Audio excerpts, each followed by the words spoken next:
नमस्कार दोस्तों, मेरा नाम है एसएस जी। मैं आपका super master teacher at be ready. So let start. ये मेरा पहला वीडियो है दोस्तों। सो एनर्जेटिकली हम लोग स्टार्ट करने वाले हैं हमारा नया लेक्चर।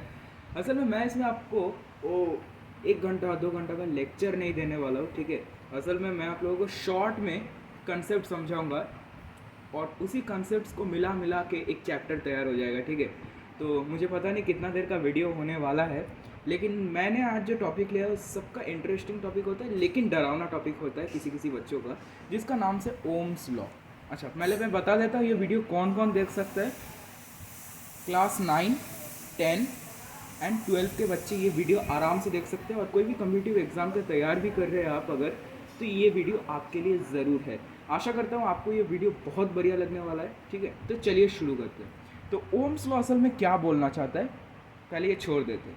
पहले देखते हैं ओम्स लॉ किसने बनाया। ये ओम क्या कोई लॉ का नाम है, ये कोई व्यक्ति का नाम है? असल में ओम एक व्यक्ति का नाम है, एक जर्मन साइंटिस्ट है, ठीक है। German scientist. ये आपको याद रखने का ज़रूरत नहीं है एज सच। अगर बोर्ड्स में पूछ ले एमसीक्यू में तो आपको हो सकता है, ठीक है, याद रखना है आपको। ग्योर्ग, ऐसा कुछ नाम था, ग्योर्ग साइमन ओम।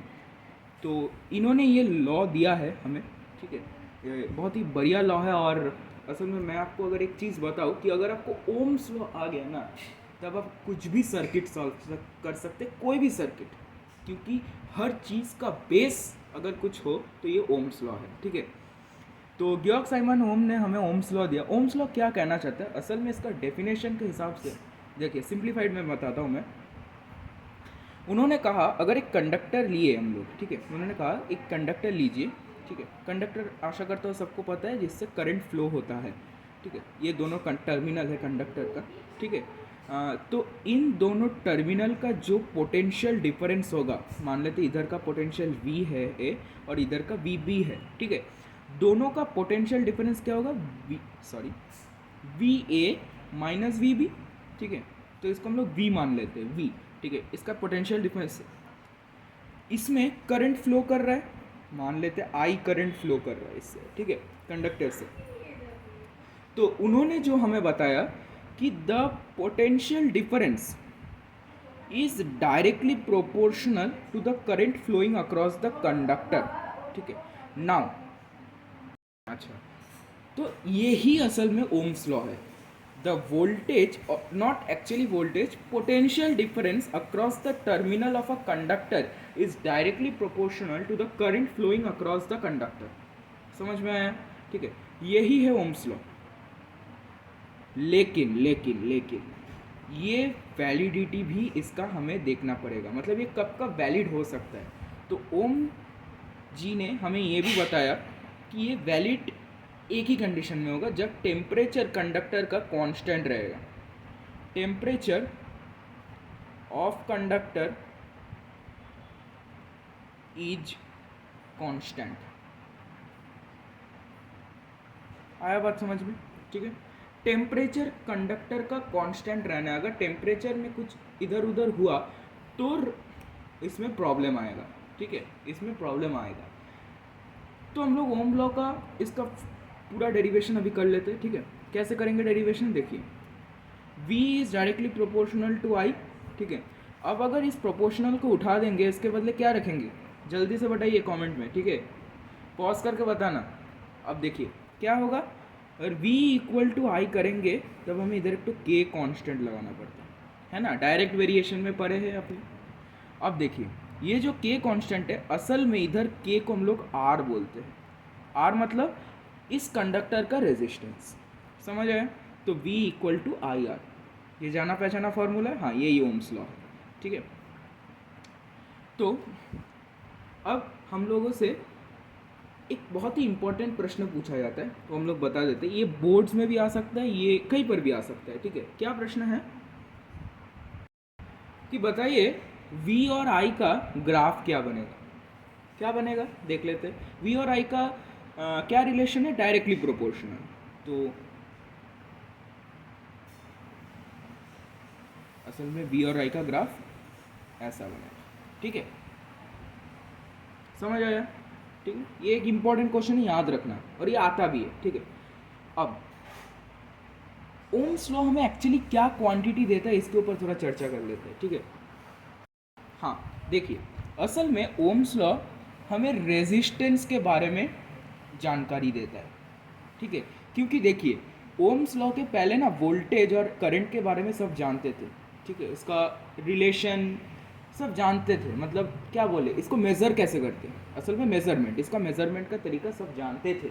लेकिन रेजिस्टेंस के बारे में मेज़रमेंट का उतना पता नहीं था। तो ओम्स लॉ जब आया V equal to I R, तब हमें पता चल गया कि resistance equal to V by I, ठीक है, वोल्टेज अपॉन करंट। मतलब क्या, हमें रेजिस्टेंस का एक फॉर्मूला मिल गया, किसी भी चीज़ का रेजिस्टेंस का फॉर्मूला। बात आया समझ में? हाँ, देखो, रेजिस्टेंस का फॉर्मूला मिल गया हमें। अब देखिए क्या है, वोल्टेज अपन करंट। तो रेजिस्टेंस का ऐसा यूनिट क्या है, वोल्टेज का ऐसा यूनिट वोल्ट बाई करंट का एम्पेयर। तो वोल्ट बाई एम्पेयर, जिसे हम लोग लिखते हैं सिग्मा से, सॉरी सिग्मा नहीं, सॉरी ओमेगा से, ठीक है। ये ओमेगा कहते हैं, सॉरी सिग्मा तो ऐसा होता है ना।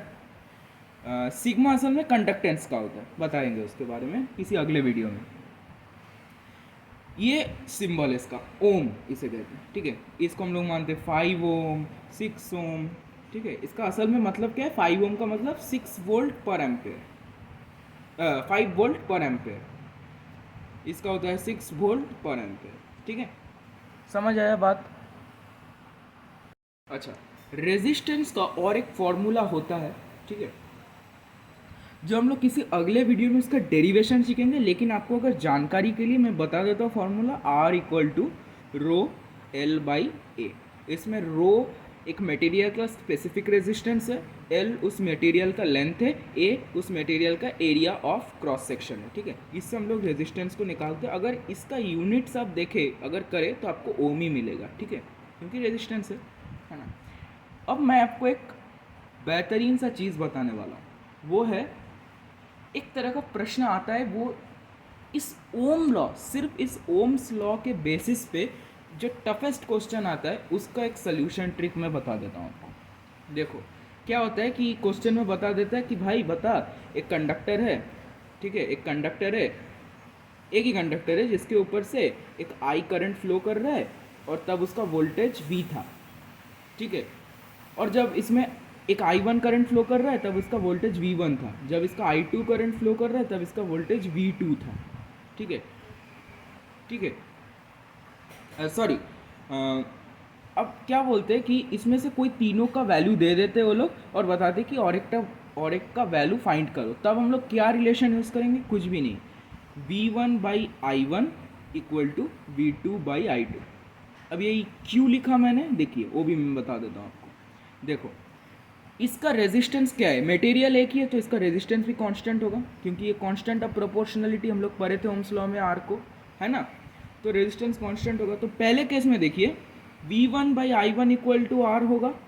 दूसरे केस में देखिए V2 by I two equal to R होगा। अच्छा, दोनों को अगर कंबाइन करेंगे क्या होगा, यही आएगा ना। तो ये इसका ट्रिक है। इसी तरह क्वेश्चन को हम लोग सॉल्व करेंगे। ये इसका टफेस्ट प्रॉब्लम, इससे ज़्यादा टफ कोई भी प्रॉब्लम नहीं आता है। अभी 2-3 प्रॉब्लम हम लोग कर लेंगे, ठीक है। चलिए, ये एक सवाल आता है कि रेजिस्टेंस मेरा इतना है, करंट इतना है, तो मेरा वोल्टेज कितना होगा, कितना होगा, resistance into current V equal to I R, है ना। तो रेजिस्टेंस कितना है, 5 इंटू 10, 50 ओम, आंसर आ गया, ठीक है, ये इसका आंसर है। अच्छा, अगला हम लोग एक टफेस्ट सवाल कर लेंगे, जो मैंने ट्रिक सिखाया उसी से हो जाएगा, ठीक है। तो वो करके हम लोग आज का लेक्चर एंड करेंगे। देखिए, in a conductor if 10 ampere current flows, voltage will be 5 volt. So if 10 volt voltage is there, how much current will flow through the conductor, है ना। तो इसका सोल्यूशन देख लेते हैं हम लोग। पहले आप इसका सोल्यूशन बताइए कमेंट में, ठीक है। उसके बाद पॉज कीजिए, बताइए, उसके बाद ही मेरा सोल्यूशन देखिए, क्योंकि मैंने इसका ट्रिक पहले ही बता चुका हूँ, ठीक है। कैसे करना है याद होगा। तो क्या करना है, हमारा इधर V1 क्या है, 5 वोल्ट, I1 क्या है, 10 एम्पेयर, V2 क्या है, 10 वोल्ट, I2 निकालना है, ठीक है, I2 निकालना है। तो मैंने क्या बताया, V1 by I one equal to V2 by I2।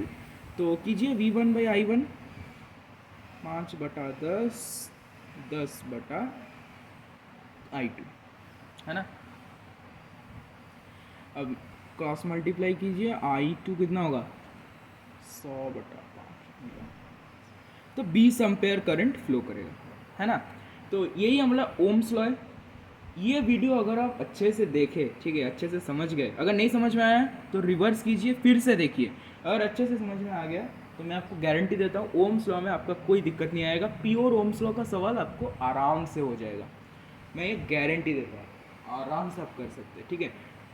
Even if अगर ये आपने समझ लिया, ये वीडियो से समझ लिया, तो आप जेई में भी जेई का भी क्वेश्चन सॉल्व कर सकते हो। इनफैक्ट मैं कुछ ही दिनों में जेई का क्वेश्चन लाऊंगा इसी के ऊपर, और आपको मैं, अगर आप क्लास 10th में हो तो 10th के बच्चों से मैं आपको जेई का सवाल करवा के दिखाऊंगा, और आप खुद करेंगे आपके मोटिवेशन को बढ़ाने के लिए, ठीक है।